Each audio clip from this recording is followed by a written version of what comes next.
Welcome, Dr. Harry. Hey, nice to see you, Vance. Wasn't that beautiful, that shower of the people you love, right? I mean, that's where we're really going today. The talk title was revealing the higher order. Uh, so let's just pause for a second because today is the first day of Hanukkah, and we are immersed in the holiday season, no matter which holidays you're celebrating. And I just want to remind us sort of what the spiritual intention is behind all of the holidays. And we begin with Thanksgiving in this country, and similar celebrations exist in other countries around the world the same time of year. Thanksgiving is about recognizing our blessings and appreciating the things for which we are grateful. And then here comes Hanukkah. And Hanukkah is about celebrating the faith that keeps the light in the darkness, that the candle kept burning even though there was no explanation for it, right? The light is in the midst, even in the darkness, right? And then the winter solstice is the 21st, and that's the darkest day of the year. And what it begins is we start heading more toward the light of spring and then summer, right? So it's, again, all about this light.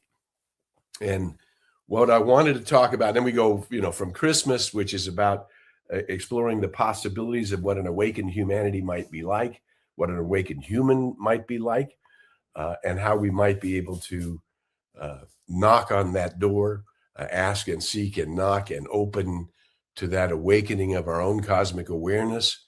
And as Myra said so beautifully, our practitioner today, that pattern of perfect harmony already exists.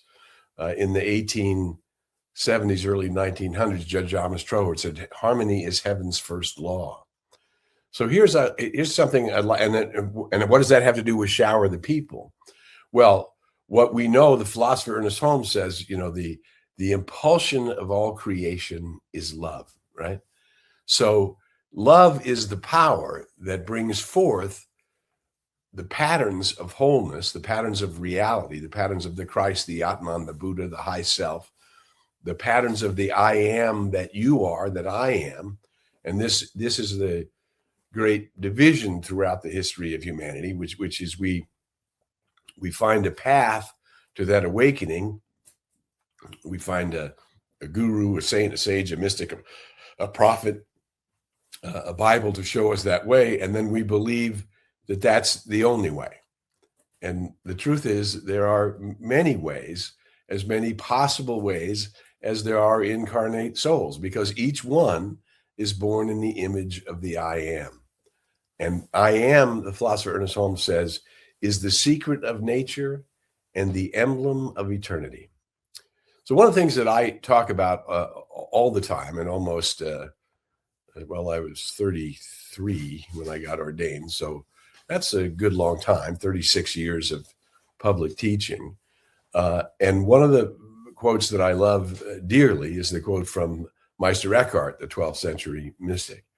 And Meister Eckhart says, the soul has two faces. One is gazing at the glory of God, and the other is directing the senses.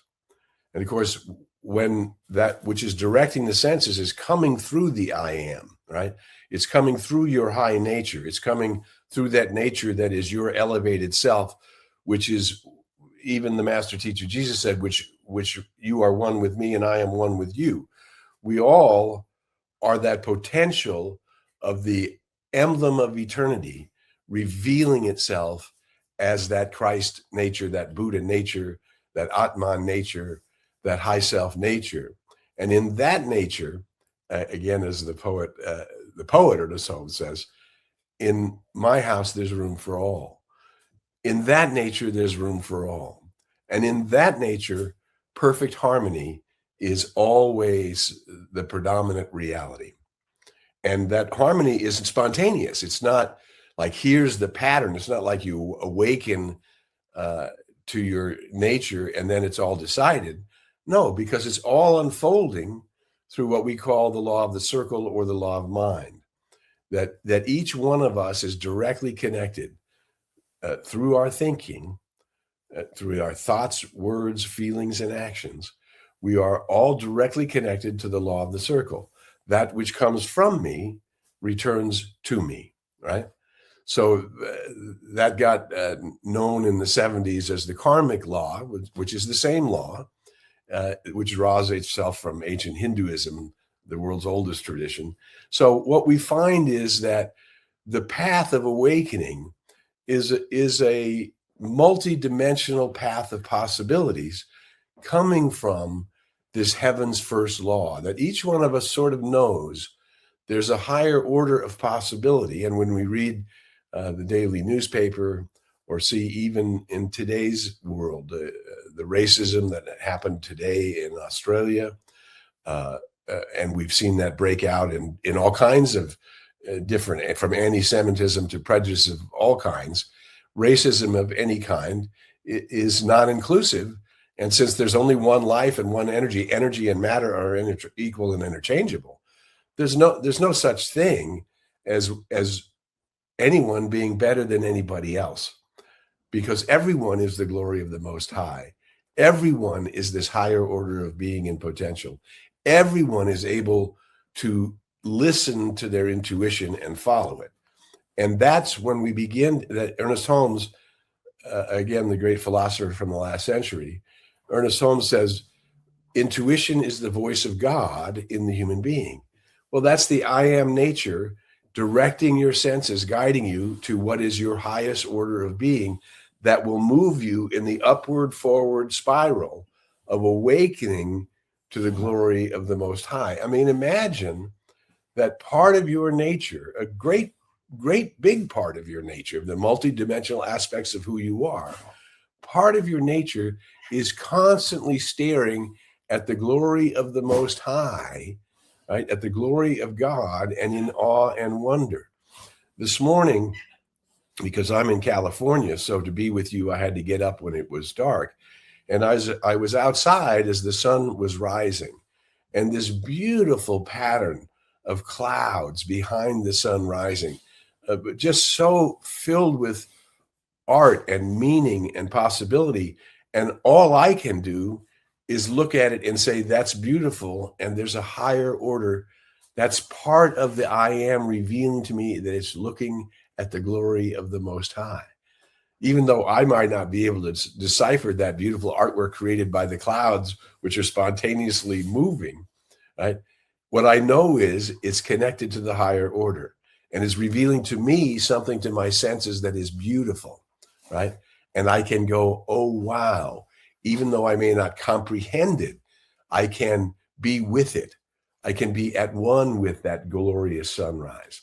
I can be at one with the mother adoring her infant baby, right? I can be at one in families glorifying and celebrating a picnic together.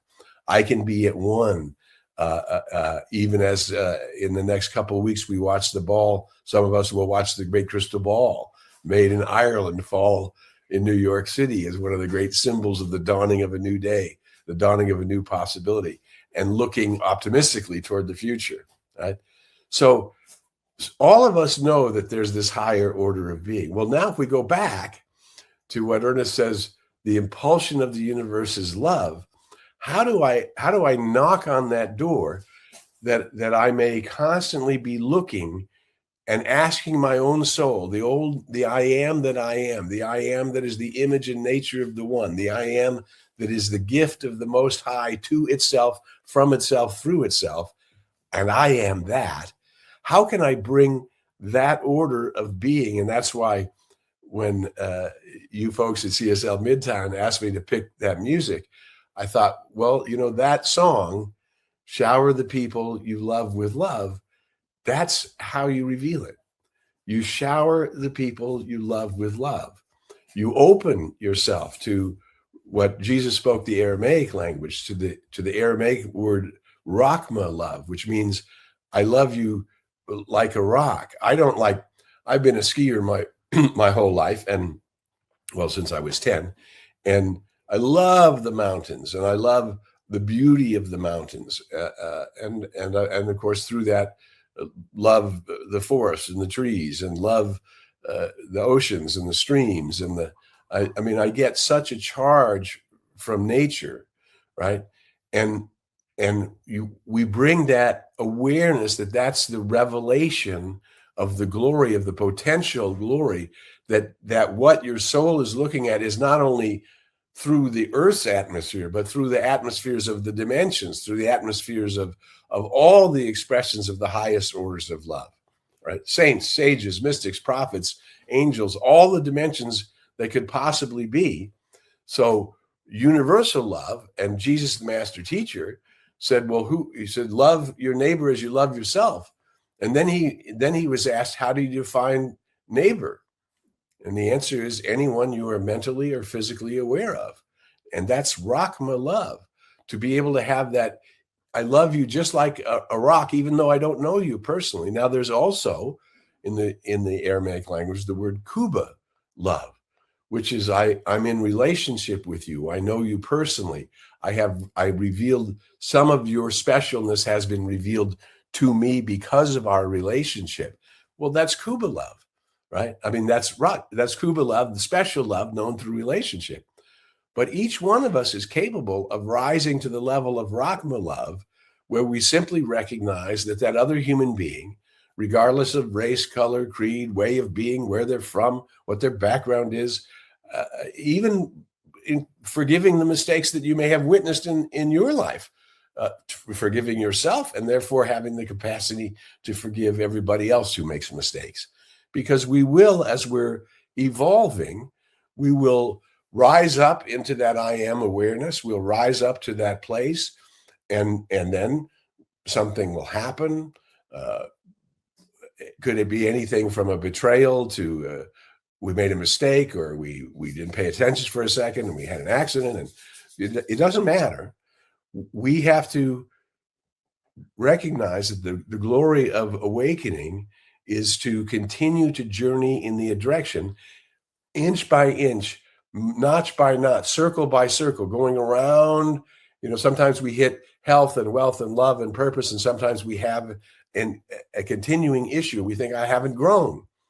No, you are growing if you are showering the people you love with love, if you are seeking daily to be a beneficial presence in the world, if you are seeking daily to contribute to the awakening of humanity. This is the dawning of the age in Aquarius. And if you're here and you heard all those beautiful things that Vance said up first, and our practitioner of the day so beautifully captured, that there is already a higher order of being. And so we need to claim our identity. This is what Charles Fillmore, the founder of Unity, said. Claim your identity under the law. Claim the I am that I am. Claim your identity under the law. Your oneness was all. And rest in the everlasting arms of cause, which knows nothing of lack. Well, now, if we claim our identity, then we claim it not only in wealth, and we claim it in health, that I'm born in the image and likeness of the One, that the true pattern of my body is wholeness, and that I can invite that wholeness to be revealed in my mind, in my body, and in my experience. And here's what, again, the philosopher Ernest Holmes said.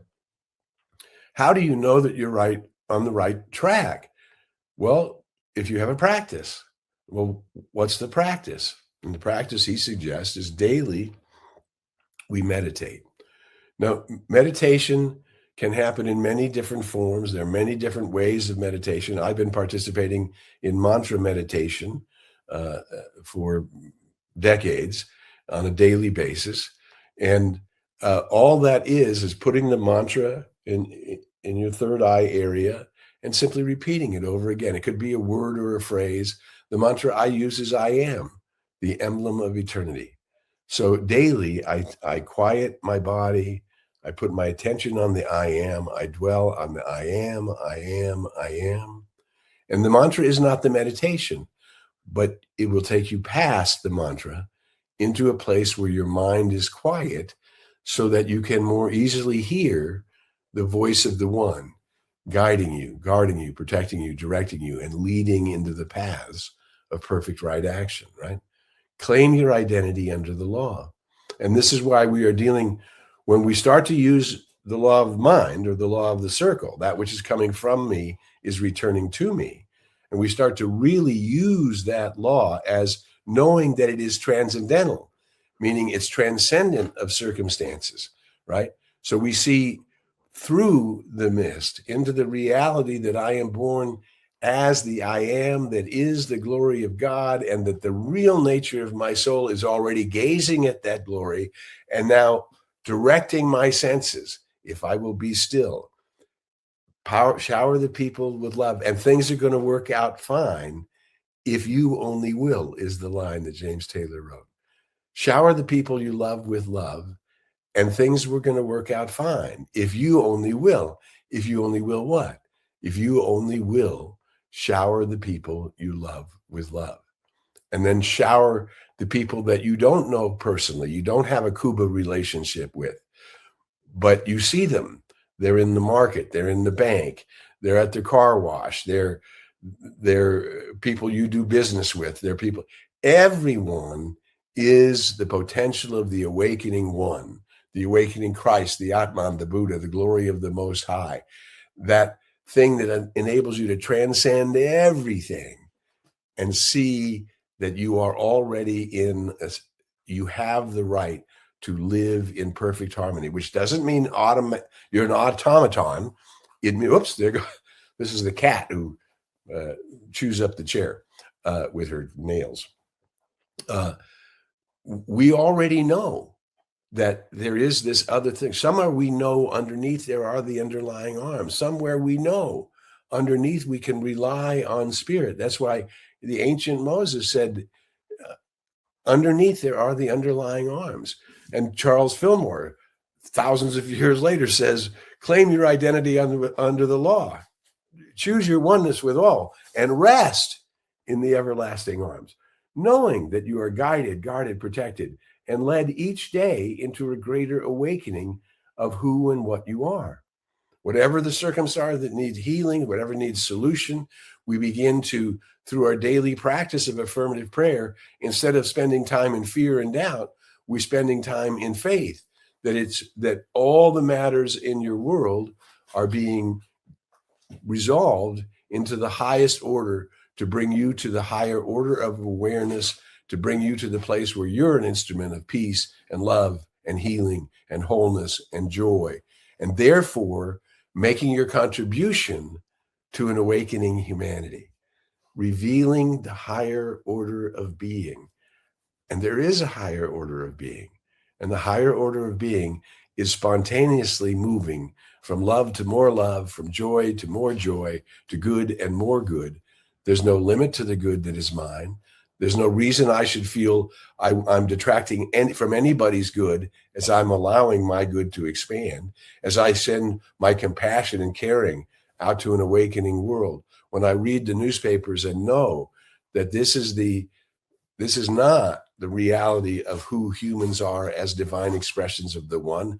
This is the reality of we are learning to step away from our separation, that egoic nature that believes I'm alone and not connected, and into the unity of all life.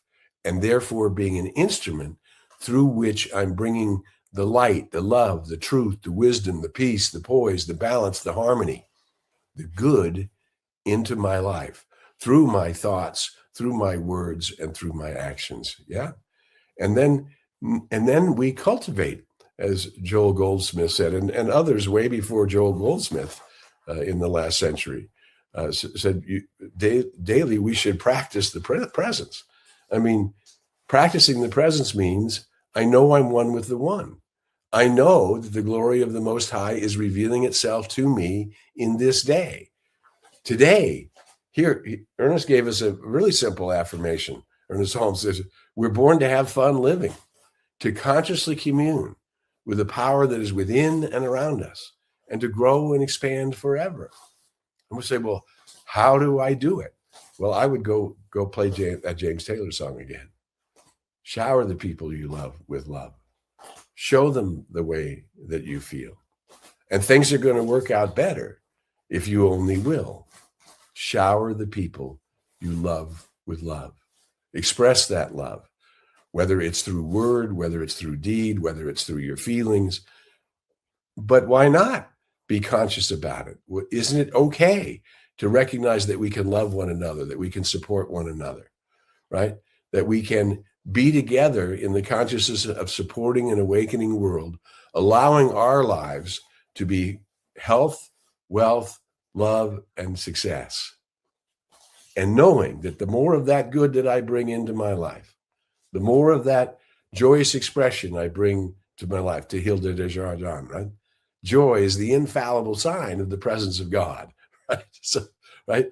So we begin to cultivate that joy. We begin to cultivate that love. We begin to appreciate that love. That's why we start in Thanksgiving, coming into what we're grateful for. We start knowing that the light is burning and that I can allow that light to burn brighter and brighter. We start knowing that the infinite possibility of the Christ awakened, the Buddha awakened, the glory of perfect harmony as the spontaneous movement of my life in love, light, and truth is available to everybody. I mean, this is the awesome gift of the Most High. We're revealing the higher order, where oneness and liberty and justice and freedom and equality and prosperity and the higher order of being become present. When we release our need to be right, when we release our need to prove anything to anyone, but simply to begin to walk in the light, as the light, with the light, and bring that light into my world in ever greater, more wondrous, and spontaneously beautiful ways than we've ever known before. Hence, we find this as what the psalmist said. This is the day the Lord has made. This is the day the law of life is giving me, filled with infinite possibilities for good. And this is the day that I'm awakening to my humanity and my divinity in a new way, not condemning my humanity, blessing my humanity, and knowing more and more light, more and more love, more and more truth, more and more peace, more and more power and grace and magnificence is the truth about me today. But it can't be because I say it. It has to be because you, in your communing with the divine, we are born to have fun living, to constantly commune. In your community, to share that gratitude, to share that optimism, to share the deeper knowing that beyond your fears and doubts and even your mistakes, there is forgiveness, there is eternal love, there is perfect peace, perfect power, perfect poise, perfect grace, and perfect fulfillment. And the creativity is not in creating a law of harmony. It already exists. It's in discovering the law of harmony and in discovering what's yours to do to reveal it to you and through you in a new and more wonderful way in this day, and therefore every day, and through your spiritual practice of seeking to be the awakening one in the world. Daily I meditate, and daily I use affirmative prayer, trusting that that activity of thought, placing my thoughts, words, and attitudes in the faith that a greater good is being revealed, does in fact work. And we begin to get a deeper sense of faith, a deeper sense of belonging, and a deeper sense of both universal love and personal love. And what's the best way to begin to do that practice in your daily life? Shower the people you love with love. Show them the way that you feel. Things are going to work out better because I certainly will. Shower the people I love with love. And in this case, that means showering the people I love personally, and showering the people I know through association, and showering the people who are born in the I am, just as I am, whether I've ever seen them or met them before. This is the day to awaken to your cosmic self, to bring it in, to sing the songs of love, to sing the praises of love, to sing the practices of love. And hand in hand with love goes the practice of forgiveness, because there will be days when we fall short. There will be moments when we make mistakes, and we will pick ourselves up, just like the ice skater who does the triple lutz and falls. We wait for him or her to get up and finish the routine. We know it hurts, and we knew it was uncomfortable, but they'll be back to compete again. They may not win that day, but another day will come. and the victory is guaranteed. The victory is complete in that which is the Atman, the Christ, the Buddha, the high self, in the secret nature and emblem of eternity, the I am as an immortal spiritual being that I truly am. I am an immortal spiritual being, superior to my mind, to my body, and to my experience. And because of that, and through that, I'm going to shower the people I love with love and show them the way that I feel. Who you are is something magnificent.